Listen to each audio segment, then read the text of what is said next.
I'm a 28 and I have a sister. For the sake of story, I'll just call Jane. Jane is married to Bob and they have 2 kids, boy and a girl. My niece and nephew are wonderful kids and no trouble at all. They fight as siblings do, but nothing big. I love them. Now for about 2 years, I did live with my sister. It was a miserable time that really affected our relationship. She saw me as free labor, money, and babysitting. Even when I managed to get a small part-time job, she demanded I hand over nearly half my pay or get out. It was hell as she took completely advantage of me. I moved out as soon as I could and we have little contact outside of family gatherings. Now after I moved out, she started complaining how she has no help with the kids and never gets a break. I babysit sometimes, but I have made it clear, just 'cause I am off work, doesn't mean I want an 8-hour day with my niece and nephew. Anyway, she started talking about how she wanted to foster a kid. Not a kid but a teenager. I pressed her for more info on this. She wants to adopt a teenager so she has a live-in babysitter for her kids. This is her logic. I want a kid around 16 or 17, someone who may have been in the system for a while. They can share a room with your nephew. She only has a 3-bedroom house, or sleep in the garage. They can help me with housework, chores, cook, and help me with my business. She bakes and sells cookies, also babysit the kids so me and Bob can go out sometimes or have some alone time. They'll be so grateful for a home and won't complain. I won't have to pay them at all. And then when they turn 18, I can just sign up for another foster kid. A teenager will be so much easier than a little kid. They will be grateful just to have a roof, food, siblings if they have been separated from their real ones, and clothes. I was horrified. Told her it was a horrible idea. She didn't listen to me. She went on with it anyway. About a month ago, a social worker showed up at my apartment to ask me some questions about my sister. She had put me down as a character witness or something like that. I immediately told the social worker why my sister really wanted to foster a kid and how she treated me when I lived with her. The lady thanked me. My sister called crying saying that she wouldn't be considered for any adoptions or fosters. The social worker told her that they felt her home and her weren't a good fit. She asked if I said anything and I told the truth. She went off on me, hung up, and we haven't spoken since. She has sent some angry texts. A couple family members are on her side. They think foster kids are dogs or something and would be so happy just to have a roof and would gladly do all the housework. No child is in control of the circumstances that may have landed them in the foster care system. They are children and still human. They deserve a loving home and care. Do right by a foster kid. I got pregnant with my daughter Emma at 18. I lived at home and was going to college and working. When I got pregnant, my parents kicked me out and I had to move in with my ex. I dropped out of school and quit my job to take care of Emma because my ex told me he would support me. When I was 22, he was 24, he graduated law school. He told me I had to move out because he wanted to find a wife. My parents had forgiven me, so I moved in with them. We didn't have a court order, but we split custody pretty much 25/75 with me having more time. When Emma was 6, he married his now wife. She couldn't have any more kids and wanted Emma and her daughter to be sisters. Over the next 3 years, Emma spent less and less time with me. She'd throw a fit if I tried to pick her up. They gave her things I couldn't. When she was 8, she told me she hated me. I never blamed her for the lies her father put in her head, because even though I lived at home, I was in college and working and did my best to provide her for her, but obviously they could do more. They took me to court when she was 10 and surprise, the lawyer and his doctor wife with their $1 million home beat me in court. They painted me out to be this horrible parent and Emma backed them up. They got primary custody and I got visitation. But Emma refused to see me. I gave her money and gifts. But she didn't want me in her life. When I was 30, I met my husband. He is the most amazing man I have ever met. He's seen me struggle with this and been very supportive. He has a daughter Emma's age and a son who is 5 years younger. They lost their mom and were very welcoming and loving. They treated me like their mom. Emma made zero efforts to get to know my husband and stepkids. Emma and stepdaughter just graduated high school this past May. And my parents also recently passed and gave me their estate since I am an only child. I have decided to pay for my stepdaughter's entire college tuition and buy her a car, pay for an apartment. Emma contacted me a week ago and told me she missed me and wanted to see me. This shocked me seeing as we haven't talked in a year.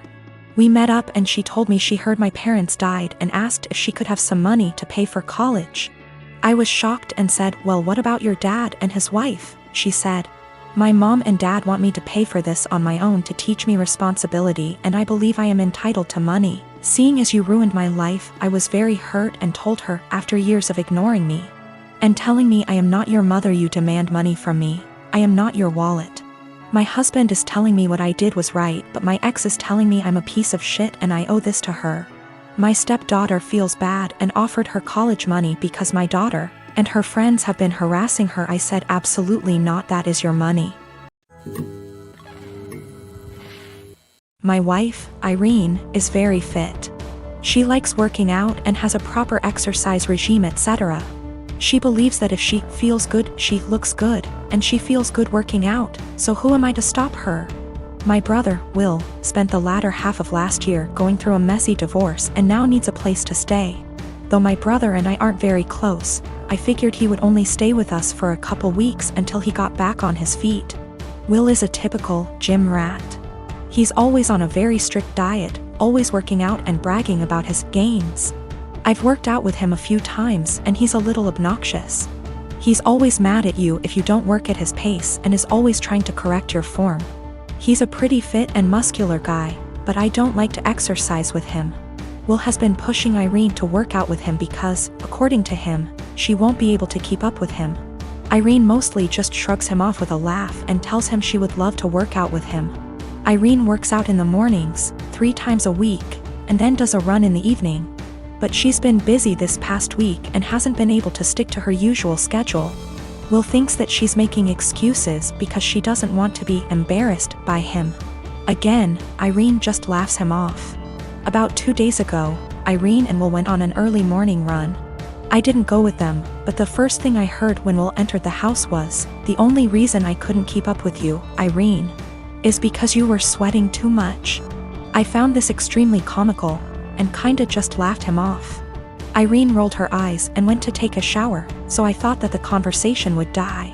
However, Will just kept bringing up my wife's sweat. My wife went to work and he told her to make sure she doesn't sweat through her clothes, or when she called me in the middle of day. He yelled, "Tell the sweaty." I said hi. Of course, the comment aggravated me and I told him to knock it off and stop acting like a child. I thought that was the end of it, but he just kept going. By the end of the day, I was tired of his comments, but Irene seemed rather unfazed by them. When she served him food, he made a comment about her sweating into the food.